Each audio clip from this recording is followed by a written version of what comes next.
हे गाईज, आज मी आणि पप्पा दोघे वेगळी वेगळीकडे जाणार आहे, त्यामुळे आमच्याकडे वेगळे वेगळे चेहरे लेबर्सचे आज असणार आहेत. जिथे शिवजी तिथे कैलास पर्वत असायलाच हवा. तर हा तोच मेरुलिंग आहे जो मी लास्ट व्हिडिओ मध्ये दाखवला होता. मेरुलिंग माझ्या घराच्या अगदी समोर दिसतो, ज्याला आम्ही बंडा म्हणून ओळखतो. तर किती मस्त क्लायमेट झालंय बघा, फुल फॉग झालेलं आहे, कव्हर करून ठेवलेले आहे शिवजींनी पूर्ण एरिया त्यांचा. खूप गडबड होती सकाळी जाण्यासाठी दोन्ही दिशेला, त्यामुळे कसा तरी एक आजचा जो आउटफिट होता त्याचा मी व्हिडिओ काढण्याचा प्रयत्न केला, बट तो काही झालाच नाही. टेम्पो आला, त्याच्यामुळे गाडी लोड करायला घेतली आम्ही. नर्सरीवाला आहे म्हटल्यानंतर कोणतीच जागा मोकळी नसते आमची, तर कारमध्ये सुद्धा बरीचशी झाडं मी घेतोय. आमच्या दुसऱ्या घरी जातो, तिकडे ऑर्डर्स आहेत मला थोड्याशा. मम्मींनी आग्रह केला की पॅशन फ्रूटचा एक वेल आहे तो बघण्यासाठी या म्हणून, तर बघण्यासाठी मी तिकडे निघालो आता. तर बघा किती मोठी फळं आहेत ती.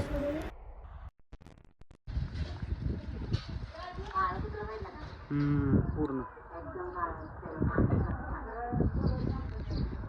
तिघांनी न्या 3 घरी रे. होय रे, मोठे हे पण न्या की बघ, बारकी बारकी पिल्लेत. आता गपचूप मध्ये पाळायचं, मोठं झालं की दिसू देत. ते का असं करते, खाली बसते.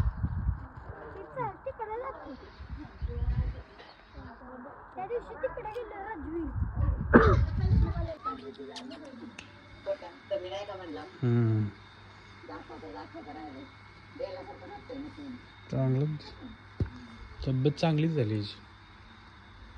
एक छोटीशी लँडस्केपिंगची ऑर्डर आली होती, तेच करण्यासाठी मी आलोय बंगल्याच्या साईडला. जी काही झाडे आहेत कुंडीमध्ये ती मेंटेन करायचं आहे, थोडंसं ट्रिमिंग करायचं आहे, थोडंसं NPK टाकायचं त्यांना, जेणेकरून त्यांची वाढ चांगली होईल, हेल्दी प्लांट राहील तो. आणि ग्रो बॅग सुद्धा मी घेतोय त्यांच्यासाठी. स्पेशल ग्रो बॅग्स आहेत ज्याच्यामध्ये व्हेजिटेबल्स ग्रो करायचे आहेत कस्टमरला.